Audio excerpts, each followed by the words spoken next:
There we go. Evening, week two, we've just said. It is. Put the drink over there. Oh, not on that pile. That's going to fall off and spill everywhere. There we go. Don't want to put it. Rosie's painted all the tables like and varnished stuff, so don't really want to put a cold can of Coke on them because she'll tell me off. Yeah, don't do that. It's not worth it. No, I'm already in trouble for giving her a cold. So, Everyone's coming down with it at the moment, I think, aren't they? oh, Definitely going round. yeah. I've had quite a few clients with it, and it's yeah. And I think a few of the girls have suffered with them. I know Ree was saying that everybody at work's struggling with it. Yeah. So, but we are still here, and we'll get moving. So we're in February, We are. second week in February. Um, I don't know if you've actually managed to get to the gym anytime. I actually have, and I think that's been the main thing is yeah, I've been a bit MIA. Life was January was not the one for me. 2026 did not go to plan. It's not started well, but yeah, one thing I had noticed is that I wasn't then making time for me, but I actually have. I started a new run club on Tuesday. Good. I've done a couple like my group bike rides. So yeah, not as much as I want, admittedly, but yeah, slowly getting back into routine. And I think, yeah, we are getting there, which is Yeah. good. And I don't know if you've noticed that the gyms, they're still quite busy, but they are starting to drop off as everybody's kind of the new year, new me sort of stuff has fallen. And I think the key thing is, and I wanted to say this at the beginning, um, just focus on the basics. I had a really good conversation with one of the guys who trains at the gym. He's one of the members at the gym, and I've noticed he goes in sort of 3, 4 times a week, and he's just dead consistent. And he's been going for about the last year, and you can really see the change in him. You know, like massive sort of complete transformation. And I was training a client, and what was really good was the conversation I was having with him, with the client there present. And it was just said, he says, all I've done is focused on getting in as much as I can, like consistently. If I miss a couple of sessions, it doesn't matter, just getting back into the swing. He says, I'm just getting really consistent with the food. He says, you know, if we go out and have a meal, I enjoy it, but then the next day, straight back into the routine. And it was a really good message for the client to hear because I've trained with her for a good long while. And actually, slowly, she's getting into this consistent routine and pattern. And just hearing from somebody who has done it for 12 months, 18 months, and she's noticed, you know, she's seen him before and she's like, God, yeah, you look really different. And I think that's the key thing. It's just, and I know we keep saying like focus on those key basic habits, focus on like what your non-negotiables but it's as simple as that. And there was a conversation I had with this client as well. And one of the things I said was, it's hard. I'm not going to lie. You know, you and I both know that keeping going with that routine is hard work. You know, Yeah. when you're planning your meals for the week or prepping, that takes effort. Constantly doing the workouts or the training sessions, that takes effort because there are days when you don't feel like it, but you do it because you know that it's part of your routine. Making sure that you turn the phone off before, you know, a good hour before you go to bed, that takes effort. You know, fear of missing out, all of these things, social occasions and stuff. And it's you know, perhaps dialing back on social occasions. And yes, it's hard. And it's a lot easier just to kind of, well, scrap that and wing it and go out and enjoy yourself. But at some point, that is going to catch up with you. It's hard feeling uncomfortable after a rich meal. It's hard not being happy with where you are at within your, you know, in the position you're at. So it's, and I said to this client, and I will have heard it online, but it is choosing which hard you want.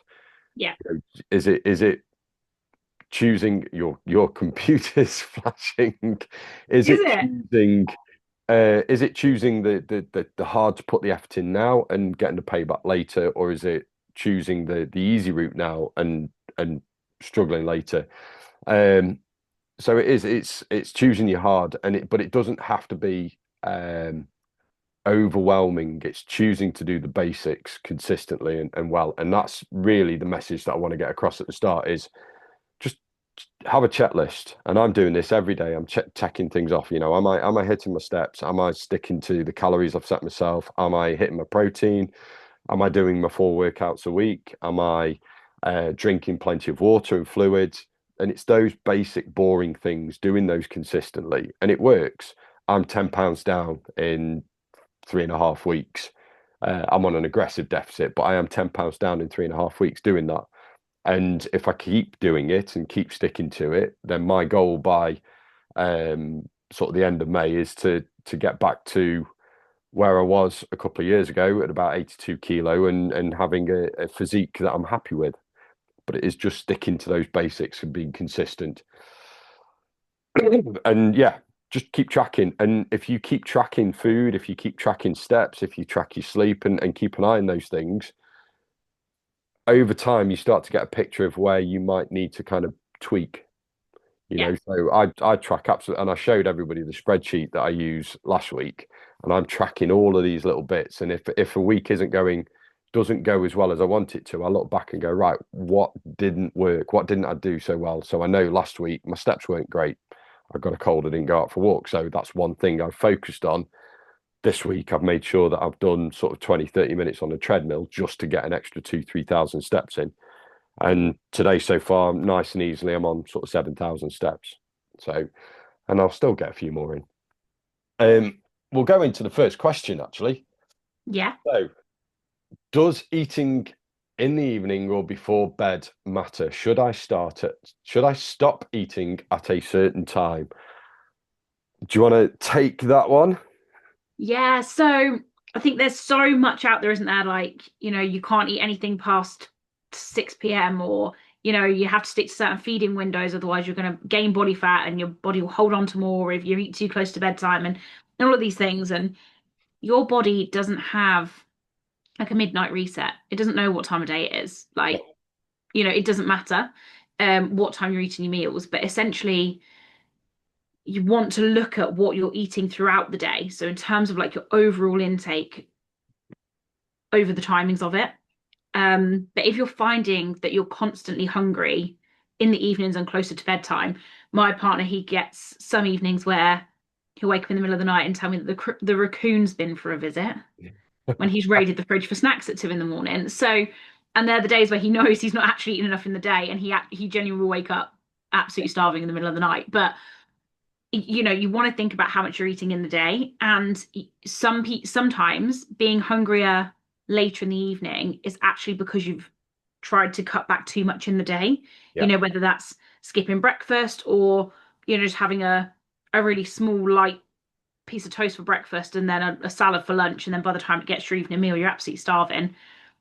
You eat loads, you feel really full before you finished your dinner, and then a few hours later you're hungry again because you've not actually eaten enough. yeah, So yeah, it doesn't necessarily mean that you're going to gain body fat or you'll gain weight by eating closer to bedtime, but having regular meal timings should start to mean that you can avoid that essentially, so you can yeah. cut that down. And yeah, being consistent, I think, is, like I say, with that meal time will make more of a difference.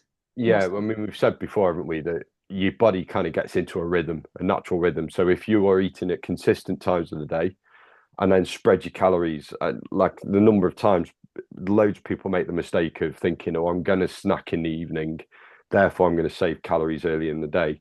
And it's the same as like when if you're going out for a big meal, people Yeah, save calories and then they're really hungry when they go for the big meal. So you are going to overconsume. The other thing as well, like you touched on the point that it doesn't matter when you eat, it's your total number of calories across the day that's important. So yeah, there's the myth, don't eat past 8 p.m. because your body stores body fat. No, it doesn't.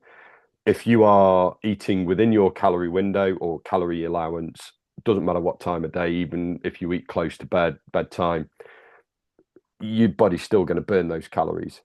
The one thing I would say is that if you struggle to sleep, which was something that does come up in the comments and in the forums, sometimes eating too close to bed, certainly a big meal too close to bed, can disrupt sleep.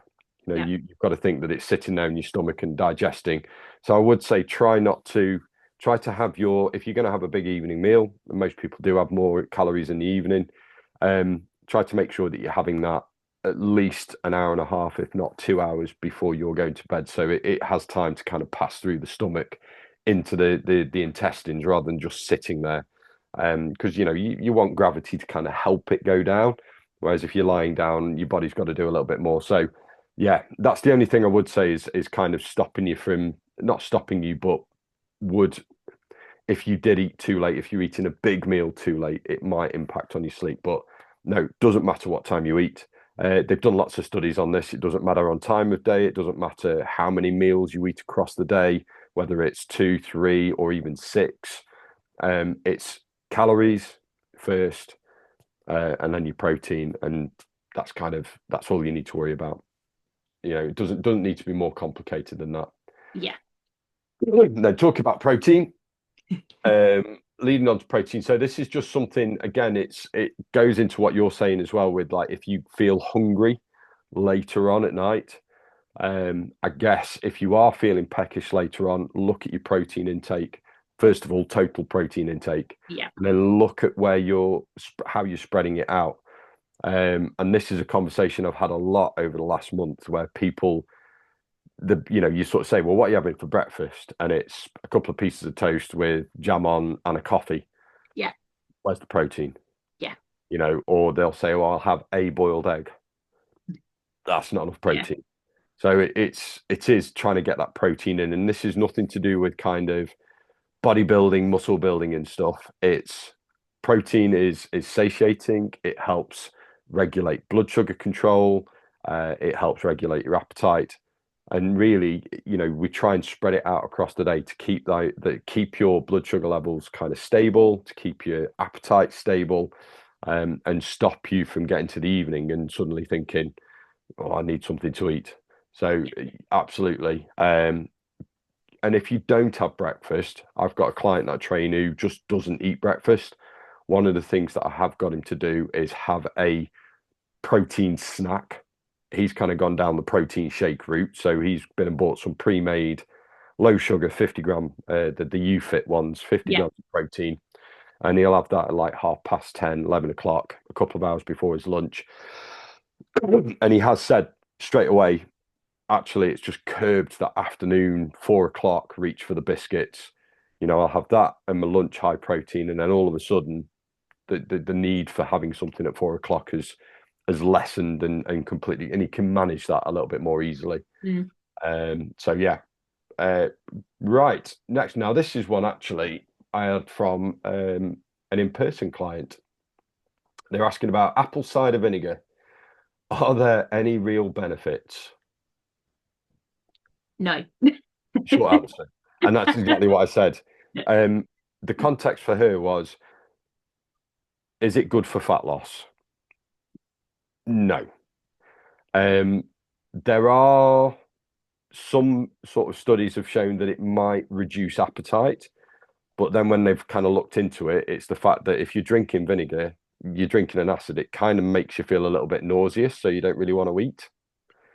And then there are some studies where they've looked at sort of type 2 diabetics or pre-diabetes, and there's been some small effects in helping to sort of smooth out blood glucose spikes, because what the vinegar does is slows the emptying of the stomach, which kind of spreads out the emptying of your glucose and your carbohydrates into your digestive system and your bloodstream, so it kind of smooths that spike out. It's a very small effect, and it only really matters for those who need to worry about the blood sugar control, so diabetics or pre-diabetics. But other than that, not worth it. Bloody expensive, especially if you go for the apple cider gummies. Yeah. Which again, don't do anything. No, and it's the old thing with supplements. They're not regulated, and they either don't contain a therapeutic dose, or they don't contain anything at all. Yeah. And they've done lots of kind of studies on those where they've taken samples of these supplements. 50% of them don't actually contain the active ingredient that they claim. So Yeah. and people say, oh, how are they allowed to do that? Because there's no regulation. They're not pharmaceuticals. they're considered foodstuffs, and as long as there's nothing in there that's going to harm your health, there's no real regulation. So, yeah, save your money. Don't avoid it. So, if anybody ever if you ever tempted or you see adverts for it, and people claim that it's helped them lose loads of weight really quickly, it's all a lie, and just yeah, it's a scam. That actually got a big red scam stamp. Um, and then another one was food scanning apps. Have you ever come across these food scanning apps? I've seen them in terms like you scan your plate and it will like give you like your calorie content and your breakdowns, not in terms of like how healthy or clean they are. I've not come across those ones, but I have started to see them popping up more and more. Yeah, so I mean those food scanning ones that are using AI, some of them are quite good. Mm, They're not as accurate as actually weighing your food and entering it into something like MyFitnessPal or NutriCheck, but they're not far off. They're getting better. I would say don't waste your money. If you've got a free chat GPT, take a photo and stick it on that, and it will give you a rough estimate. And it's yeah, probably as good as those apps are anyway. And then it will tell you what your calories are, your macro breakdown, and you can just enter that into your food tracking app if you're not sure. So that's a good tip actually for if you're going out for a meal, take a picture on your phone, stick it into Chat GPT or an AI piece of software. Just say, right, give me a calorie estimate, and you can even sort of say to it like it will give you a breakdown. You can say, oh no, there's no butter in the potatoes, or actually it's not a sirloin steak, it's a rump steak, and it'll adjust it, and it'll give you calories, protein, carbs, fats. You can enter those into, so MyFitnessPal does quick entry where you can enter your calories and your macros, and it does it really easily, really quickly, simply. So there's that, but these healthy food or clean food apps, there's one called Yucca, which I've come across. And then there was another one. I can't remember what the name was actually. They sent me it on a message. Let's see if I can find it. Da, da, da, da. Ivy. So Ivy and Yucca, all plant names. Um, yeah, they you scan the food and it will give it like a color coding, green, amber, red, and a score out of 100 for a lot of them. Um, and what you're looking for is green foods, with higher numbers out of high scores out of 100. Um, yeah, they're just my point of view with this is it's the same as people who are saying, don't eat ultra processed foods, avoid them completely, or don't eat plants because they're trying to poison you. It's food fear mongering. yeah, That's the main thing. And it's just not going to do you any good for your relationship with food. So if you ever sort of see those apps, steer clear. The scoring is completely, it's based on the developer's own scoring. So there's no standardized system. yeah, If you scan one food on one app, it will give you a different score to another. So there's no standardized system on that. It's picking on individual ingredients. So a lot of them will pick up on things like emulsifiers, or preservatives and things like that. And some of them are even picking up on things like fortified vitamins and minerals. mm, And what was the one I saw? So there's a big uproar at the moment because white flour is going to be fortified. So they're adding in sort of B vitamins and things yeah, like yeah, that are taken out. So when you refine white flour, you take out some of the things like B vitamins, fiber, and some of the other kind of nutrients because it is just the flour that you're getting. So what they're doing is they're saying, right, well, we'll fortify it because people are eating, they like these foods because they're more palatable, they're tastier. Well, why don't we put those things back in? And people are like, well, it's artificial. Just eat wholemeal flour or whatever. And it's like, well, yeah, but people don't like wholemeal flour. They want white bread, you know, yeah, or white wraps. Yes, eating your wholemeal stuff is probably better for you on the whole. But if those people prefer the white stuff, then stick those nutrients back in to help them because at least then they're getting some form of nutrition within that bread. And demonizing all of these ingredients. for people who want, they're buying food that's cheap so they can feed the families.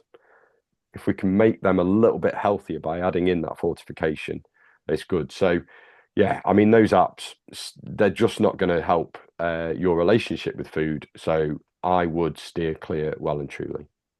Yeah. All right. And I think the last little bit really is just look again, reiterating, looking at the basics. And I think the key thing for most people this week is making sure that they are getting their sleep in. And I think movement in general. Yeah. If you are struggling to get to the gym for whatever reason, whether it's you're busy or there's been a change of routine, um, or you're not feeling very well, get your steps in. Yeah. After dinner, go out for 10-minute walk. At lunchtime, 5-10 minute walk. If you can split that across the day and get 20 to 30 minutes across the day of walking in, it's going to have a massive impact. And then the other thing is go to bed earlier. Yeah, definitely.